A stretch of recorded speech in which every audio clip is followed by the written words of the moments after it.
Tudo bom, gente? Boa noite. É difícil, né? Depois desses três, responsa.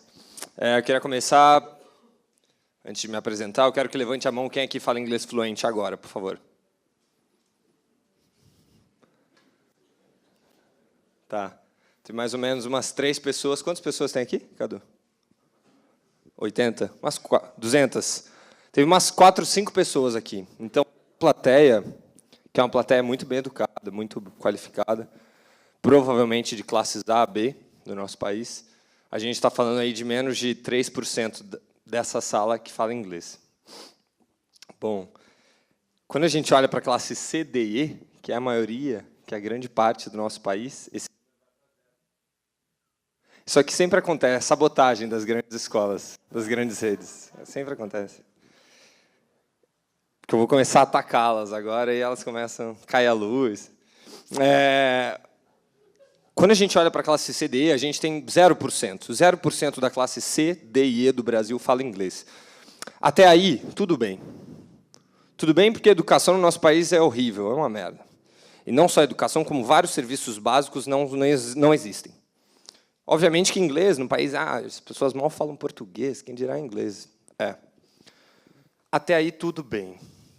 O problema é quando a gente olha para o mercado, que é uma coisa que vocês conhecem muito bem. A gente olha para o mercado, ó, tá vendo? É só falar de mercado. Oi, aqui? Beleza.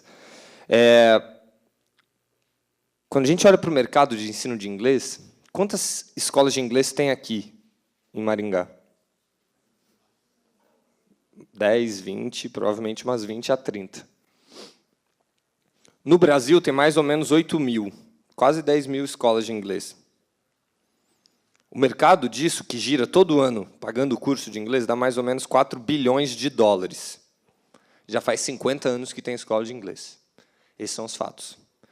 Esse mercado de 4 bi de dólares só fica atrás do mercado da China, que é o primeiro do mundo. Então, per capita, nosso mercado é o maior do mundo disparado. Ou seja, gasta-se muito dinheiro para aprender inglês no nosso país. Verdade. Segunda pergunta. Quem aqui já estudou em alguma escola particular de inglês? Levante a mão, por favor. Pronto. Só 5 falam, quase todo mundo levantou a mão. E isso tem um motivo. Tem algumas razões por trás disso aí, e isso, na verdade, que me incomodou. Então, a ideia de um negócio de impacto é essa. Tem um problema social, que é o que eu comecei falando, mas tem um problema de mercado aí. Não é eficiente esse negócio. E já faz 50 anos. Na lógica econômica, super lucrativo. Tem várias fusões, aquisições, pessoas ficando bilionárias e milionárias o tempo todo e ainda continuam num mercado em que esses 5% continuam estáveis faz 50 anos. São sempre os mesmos 5% que falam inglês. Os filhos dos mesmos 5%. É quem pode fazer intercâmbio, é quem pode viajar. É super elitista. Quem pode pagar 300, 400 reais por mês num curso de idiomas aqui no nosso país. Num país de salário mínimo, de milhões de desempregados. Fica complicado. É elitista. Então, o nosso desafio como empreendedor começou ali. Começou com um problema. E sempre que vocês virem alguma análise de negócio social, ou alguma apresentação, ela essencialmente começa por um problema, por uma dor. E geralmente essa dor começa individual. Então foi o meu caso. Eu nasci na periferia do Rio, numa região bem, enfim, pobre, de uma família super humilde. Só que era uma família humilde, mas que tinha uma consciência social muito forte e valorizava muito a educação. E isso é o melhor ativo. Qualquer um de vocês, como pai, pode deixar, né? Eu acho que vocês sabem disso, espero que saibam. Porque mesmo a gente tendo nascido onde a gente nasceu, eu e minha irmã, a gente tinha o aspecto de crítica social muito forte. E, de certa forma, uma certa raiva também. E hoje muito se fala de amor, né? Que o mundo precisa de mais amor, e eu concordo. Mais amor, por favor, tem todas essas coisas. E eu acho ótimo, precisa mesmo. Só que, na minha visão, acho que o mundo precisa um pouco de raiva também. Porque quando a gente olha para o tamanho de problema social que a gente tem numa cidade como essa, ou em qualquer outra do Brasil, ou no nosso mundo, quando a gente olha para a concentração de riqueza que tem aqui, nessa cidade, no nosso país e no mundo, isso é ultrajante. Quando a gente olha para o lucro dos grandes bancos e para todos esses problemas que estão acontecendo, se a gente sair daqui com amor, cara, é um pouquinho de raiva também. Estão acabando com o nosso país, já faz muito, estão saqueando esse nosso país de diversas formas. E esse sentimento é muito forte. Um ser humano com raiva, se bem canalizado, consegue fazer coisas incríveis. A questão é onde você canaliza. E eu acho que isso, para mim, começou assim que eu entrei na faculdade. Então, cara, eu estudei muito e consegui entrar na USP. E acreditem, assim, foi uma coisa completamente fora da minha realidade. Assim, eu realmente não esperava e me matei de estudar. Eu fui um dos primeiros da família a entrar na faculdade. Me mudei para São Paulo para entrar num curso de economia, que é um curso que, cara, vários presidentes, ministros e etc. passaram pela cadeira da sala onde eu estava. E eu lembro do primeiro dia de aula, eu estava aí sentado. O professor estava aqui apresentando a matéria, a lousa. E aí ele chegou na última página dos slides, que eram os livros. Oh, essas são as matérias aqui que a gente vai estudar. Esses são os livros, os textos. Quase tudo em inglês, alguns em espanhol. Tinha coisa até em alemão, francês também. E aí que a dor pessoal começou a bater. Eu falei, eu não falava inglês. Isso faz mais ou menos uns 6 anos atrás, 7 anos. Eu tinha 18 anos. Acabado de entrar na faculdade, não falava inglês. Quando eu olhei para o lado na minha sala, não era uma sala igual essa aqui. Na minha sala, todo mundo levantou a mão. Todo mundo falava inglês, óbvio. Os meus amigos eram filhos da elite ou pessoas que tiveram acesso e privilégios que são ótimos, que idealmente todo mundo teria. Não é o caso no nosso país, mas o fato é que o lugar onde eles passavam as férias e o lugar onde eu passava minhas férias eram diferentes. Isso faz toda a diferença. Não porque é melhor, não porque os lugares mais ricos, mais caros são melhores, não. Mas é ter acesso. Ter acesso a experiências diferentes, a coisas diferentes, a pessoas diferentes. Conhecer coisas diferentes, conhecer coisas novas. Vocês estão aqui não é à toa. Vocês querem conhecer coisa nova, vocês estão abertos para isso. E quando você faz um intercâmbio, não sei quem aqui já fez, ou quem já viajou para fora, cara, é uma das coisas mais legais do mundo. É muito bacana. Você se vê num outro universo, só que isso ainda é muito elitista, mais ainda do que falar um idioma. Então, voltando lá naquele primeiro dia de aula, eu não falava inglês e essa dor começou a apertar. Eu falei, cara, talvez esse lugar não seja para mim mesmo. Quem sou eu? O que é esse sobrenome? Quem que é minha família? Não é nada. Talvez esse lugar seja para quem, enfim, historicamente pertence. Apesar de ser uma universidade pública e bancada pelo povo e, sobretudo, pelos mais pobres, que é quem proporcionalmente financia, de fato, toda a escola, universidade estadual, pública, quem acaba usufruindo isso e trazendo ganhos privados, no geral, são aqueles que historicamente estão lá. Isso me incomodava muito e ainda me incomoda. Então, nesse cenário, o que eu resolvi fazer? Bom, não falo inglês, preciso falar, não tenho grana para pagar curso, vou começar a hospedar gringo em casa. E foi isso que eu comecei a fazer. Então, comecei a hospedar estrangeiros ali da USP, dentro de uma república que eu morava, deixava eles ficando no meu quarto, eu dormia na sala, ganhava um dinheirinho. A princípio, era só para ganhar um dinheirinho.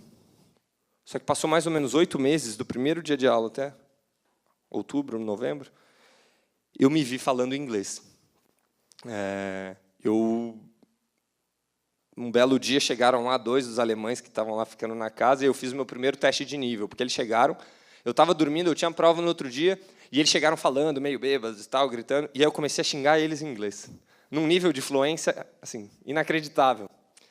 E naquele momento eu falei, cara, eu aprendi um idioma sem estudar, convivendo. No fundo, eu estava fazendo um intercâmbio, fazia 8 meses, morando no Butantã, que é um bairro da USP, ali do lado. Eu falei, pô, que coisa louca. Dali surgiu o estalo empreendedor. Não era uma coisa que eu já tinha, não lia sobre empreendedorismo, nem sabia o que era isso. Provavelmente meu caminho normal seria qualquer outra coisa. Mas, naquele instante, muito inspirado por essas vivências novas que entrar numa universidade grande traz e de descobrir coisas muito diferentes, que eu comecei a empreender. E aí, qual foi a ideia? Bom, se a gente está falando que no Brasil tem muita escola e quase ninguém aprende, tem que entender por quê. E a gente chegou em 3 problemas básicos. O primeiro é o preço. É caro aprender inglês. Hoje está mais caro do que fazer faculdade. Você consegue pagar uma faculdade mais barata do que um curso de inglês. Ponto 1. Ponto 2. O professor de inglês, no geral, isso é British Council, fez uma pesquisa. No geral, o professor de inglês brasileiro, você paga caro e o teu professor não fala inglês. Claro, estamos falando de 5% de falantes. Quem são esses 5%? Os 5% que fala inglês no Brasil tem tanta oportunidade que dificilmente ele vai escolher ser professor num país como o Brasil. Ele pode até fazer isso como bico durante um tempo, mas na primeira oportunidade ou ele sai ou ele vai dar aula particular, cobrando bem mais caro. Normal. Então, no geral, você paga caro por um professor que não fala inglês ou fala muito pouco. E aí, chega na sala de aula, ele tem que ensinar uma coisa que eu sei que todo mundo aqui aprendeu, e todo mundo aqui é PhD. O que é? Verbo to be.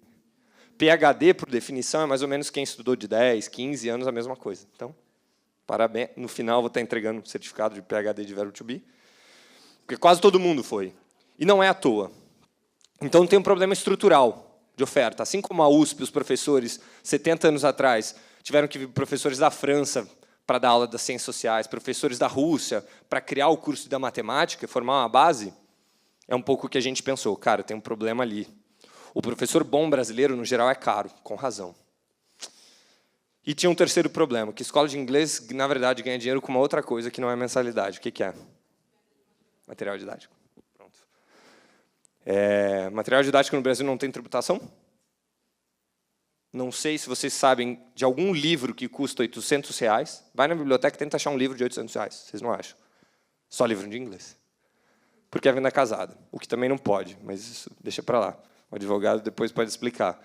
Não pode fazer, mas todo mundo faz. Então, você tem que comprar lá. Você não pode usar do teu irmão, você não pode imprimir, você não pode comprar na livraria. Você tem que comprar lá, e nisso que você compra, eles controlam o preço.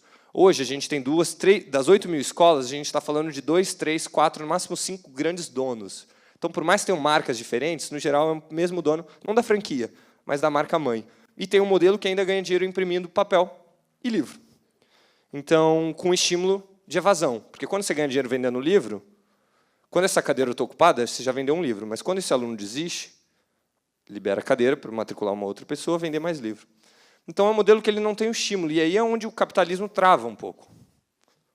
Pô, mas não é sucesso econômico que diz? Se está bacana? Sucesso econômico tem. Esse modelo funciona. É um caça-níquel de dinheiro. Não resolve o problema de ninguém. Para mim, isso não é empreendedorismo. É alguma outra coisa. Então, o que a gente resolveu fazer foi, como é que a gente resolve esses 3 problemas? Precisa ser o curso mais barato do Brasil, a gente precisa ter professores que falam inglês, e a gente não pode ganhar dinheiro no livro. E foi o que a gente fez. Então, a gente criou a For You Too com uma pegada simples. R$ 79,00 por mês, por 2 horas de aula presencial por semana. Todos os professores são estrangeiros. 100%. Eles vêm para o Brasil, ficam 6 meses a 1 ano, para eles é um intercâmbio. Então, eu consigo ter um cara muito melhor do que um professor caro brasileiro, pagando muito menos. Por quê? Porque ele não vem por dinheiro.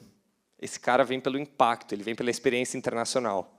E ele vem de Harvard, ele vem de universidades da França, ele vem da Alemanha para morar na mesma favela, que a gente morre de medo. Capão Redondo, Campo Limpo, favelas maiores do que a cidade toda de Maringá, em São Paulo, por exemplo. E tem lista de espera. Então, a gente criou um modelo que basicamente hackeou a forma como, enfim, as relações de profissionais acontecem,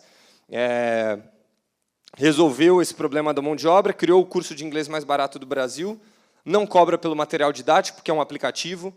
Então, a gente criou uma lógica de machine learning, de inteligência artificial, para quanto mais exercício você vai fazendo no aplicativo, ele vai conhecendo mais de você e ele vai personalizando as coisas. Então, a gente criou tudo isso. Eu tinha 18 anos de idade, eu tinha R$2.000 na minha conta, foi todo o investimento. Não conhecia ninguém em São Paulo, não tinha networking. Eu falo isso por quê? Porque, para empreender, basta algumas coisas, são várias, mas principalmente energia, cara, e foco. E eu acho que isso a gente tinha, apesar de não ter quase nada do resto. Então, no fundo, a gente era aquele moleque desacreditado, que talvez tenha um desses na casa de vocês, pode ser o filho de vocês, o afilhado, aquele que fica meio de longe, meio rebelde no fone de ouvido e não conversa com ninguém, pode ser o próximo empreendedor que vai estar aqui nesse palco. Então, acho que o meu grande chamado é, quanto mais vocês duvidarem da juventude ou do potencial daquele excluído, mais isso é um sinal positivo, porque o que a gente precisa não é de validação interna aqui. Eu não precisava de validação dos meus professores falando, cara, você está louco, vai fazer um trainee e ganhar R$6.000 por mês. Que história é essa de empreender em favela? Cada vez que eu via isso mais me alimentava do que me tratava.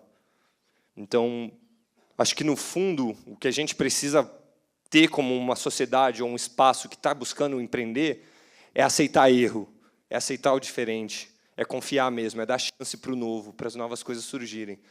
Desse período, desde 2012 até agora, a gente já deu aula para mais de 10.000 alunos. A gente hoje tem 5 unidades em São Paulo, físicas, em regiões periféricas. A gente tem uma unidade em João Pessoa, uma unidade em Minas Gerais.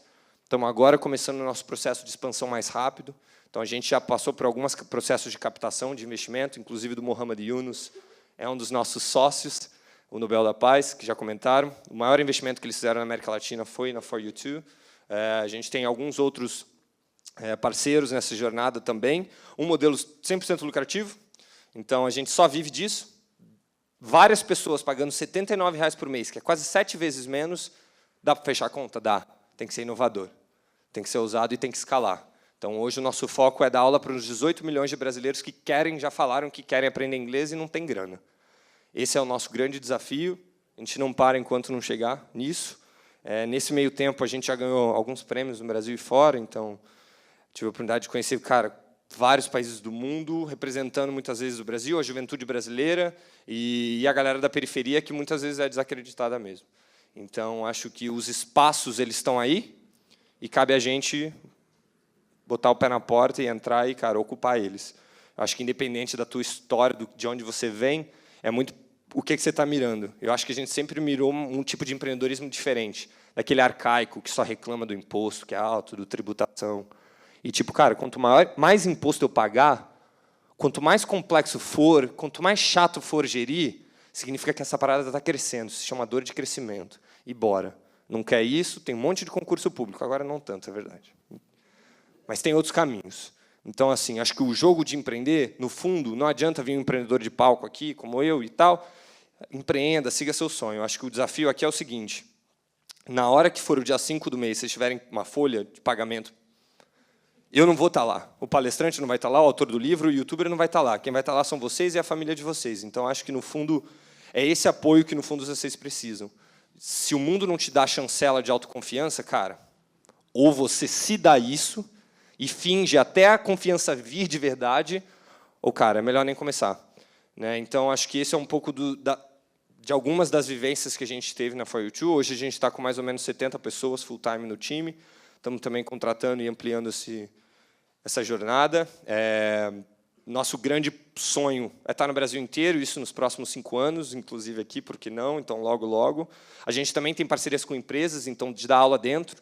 Então, a gente dá aula em empresas como a Nestlé, como a Baked Potato, como a Heineken, e a gente dá aula dentro dessas empresas para esses colaboradores todos.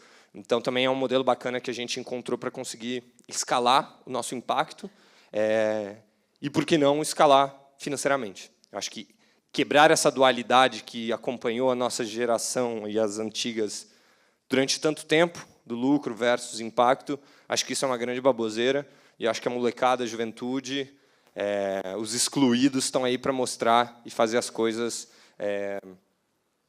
mostrar não só no discurso, mas mostrar na ação. Então, acho que é um pouco esse do que eu gostaria de compartilhar com vocês. A gente tem para concluir, a gente tem um sonho muito grande de conseguir criar uma agência de intercâmbio para a base da pirâmide, para todo mundo, para realmente democratizar isso. Eu acho que, por trás de todo problema social, tem uma grande oportunidade, muitas vezes uma oportunidade de negócio também. Eu acho que está na hora da gente, como geração, olhar para esse tipo de coisa também. Então, agradeço muito a presença e o convite. E fica o meu convite agora para quem estiver passando por São Paulo, enfim, conhecer, quiser trocar alguma ideia, procurar a gente, a For You Too, 4YOU e o número 2. E aí vocês vão ver um pouquinho a cara do trabalho que a gente faz lá. Beleza? Agradeço, gente. Muito obrigado.